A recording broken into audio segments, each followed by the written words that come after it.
বাংলাদেশের টেলিভিশন চ্যানেলে অন্যতম একটি জনপ্রিয় এবং আলোচিত টিভি সিরিয়াল, সেটা হচ্ছে ব্যাচেলর পয়েন্ট। ব্যাচেলর পয়েন্ট এখন সিজন 5 চলছে ওটিটি প্ল্যাটফর্মে। যদিও এটার 1 থেকে 8 এপিসোড রিলিজ হয়েছে, পাশাপাশি ডিরেক্টর যেটা বলেছেন অ্যানাউন্স প্রোগ্রামে যে এটি বুম ফিল্মসের ইউটিউব চ্যানেলে এবং চ্যানেল আইতে ধারাবাহিকভাবে এটি প্রচারিত হবে। কিন্তু আমার যেটি নজরে এসেছে নাগরিক হিসেবে, যেটা আমাকে খুবই হতাশ করেছে এবং আহত করেছে, সেটি হচ্ছে বোম ফিল্মসের ফেসবুক পেজে এই নাটকের কিছু খণ্ডিত অংশ ট্রেলার আকারে এসেছে এবং সেখানে আমি দেখেছি অসংখ্য আপত্তিজনক অশালীন ডায়লগ সেখানে এই নাটকে আছে, যেটি আমাদের বাংলাদেশের যে দুটি আইন, বাংলাদেশ জাতীয় অনলাইন গণমাধ্যম নীতিমালা এবং জাতীয় সম্প্রচার নীতিমালার বহির্ভূত, যেটি আমাদের তরুণদের মধ্যে তরুণদের যে নীতি নৈতিকতা বা তাদের স্বাভাবিক আচার আচরণ, যেটি আমরা বহু বছর ধরে আমাদের যে সংস্কৃতি, পারিবারিক শিক্ষা, সামাজিক মূল্যবোধ, সেটিকে ব্যাপকভাবে বাধাগ্রস্ত করছে বলে আমি মনে করছি। এজন্য আমি একজন সুপ্রিম কোর্টের আইনজীবী হিসেবে আমি মনে করছি এগুলো আসলে বন্ধ হওয়া উচিত। এবং যেহেতু নাটক, বাংলাদেশের নাটক শিল্প খুবই প্রসিদ্ধ, পরিবারের সবাই মিলে দেখার মতো বিনোদনের একটি মাধ্যম বলা যায়। পরিবারের সবাইকে নিয়ে আমরা দেখি। আমরা এর আগে আমাদের প্রথিতযশা যে নাট্যকাররা আছেন, হুমায়ুন আহমেদ, আবদুল্লাহ আল মামুন থেকে শুরু করেন, তাদের নাটকগুলো আমরা পরিবার নিয়ে দেখতে পারতাম। কিন্তু আমাদের এই নাটকগুলো আমরা দেখতে পারি না, কারণ অশালীন ডায়লগ নিয়ে আঞ্চলিকতা, আঞ্চলিক যে ভাষাগুলো, সেটি কিন্তু আমাদের ভাষার অলংকার, কিন্তু আঞ্চলিকতার মধ্যেও কিছু গালি আছে, সেগুলোকে তুলে আনার তো কোনো মানে হয় না।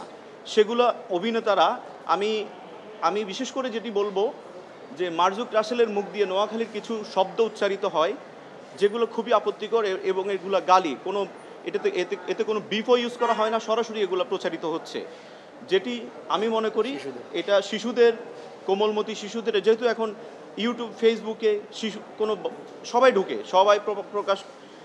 সবাই সেখানে প্রবেশ করে এবং হচ্ছে কন্টেন্টগুলো দেখে। আরেকটি কথা, বিশেষ করে 14ই জুন 2025 কাজল আরিফিন অমি একটি সাক্ষাৎকার দিয়েছিলেন, বাংলাদেশের একটি জনপ্রিয় জাতীয় দৈনিকে একটি সাক্ষাৎকার দিয়েছেন। সেখানে তিনি বলেছেন, ব্যাচেলর পয়েন্ট আমি আগে বানাতাম বিশ্ববিদ্যালয়ের ছাত্রছাত্রীদের জন্য, কিন্তু বর্তমানে ব্যাচেলর পয়েন্ট আমি বানাই সবার জন্য, বাচ্চা থেকে মুরব্বি সবাই ব্যাচেলর পয়েন্ট দেখেন। আমি কোট আনকোট আমি ওনার সাক্ষাৎকারে এই কথাটা বলছি। তো উনি যদি এই কথাটা বলে থাকেন, তাহলে আপনারা দেখবেন ব্যাচেলর পয়েন্টের যে ডায়লগগুলা, সংলাপগুলো, এগুলো কি বাচ্চাদের জন্য উপযোগী?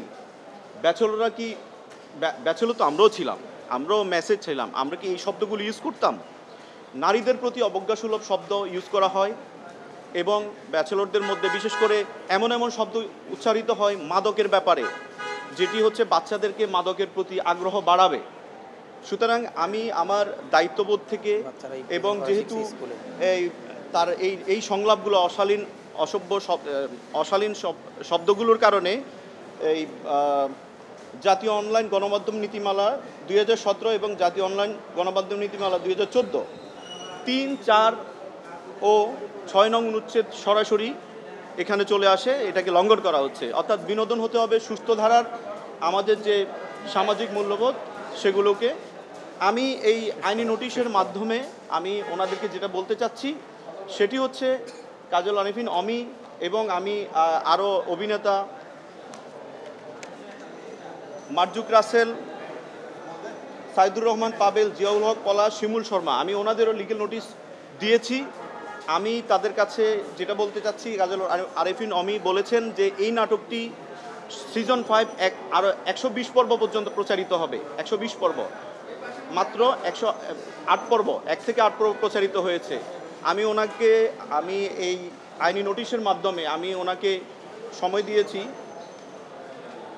7 দিনের সময় দিয়েছি, যে আপনি অবশ্যই এই অশালীন সংলাপগুলো আপনি প্রত্যাহার করে নেবেন, ওখান থেকে এই ক্লিপগুলো সরিয়ে নেবেন এবং ভবিষ্যতে বাকি পর্বগুলো প্রচারের ক্ষেত্রে আপনি অবশ্যই এই বিষয়গুলো মাথায় রাখবেন এবং অনলাইন নীতিমালাগুলো বা আইন কানুনের প্রতি আপনি শ্রদ্ধাশীল থাকবেন। না হলে আমি আপনাদের বিরুদ্ধে আমি পরবর্তী আইনগত পদক্ষেপ নিতে বাধ্য হব।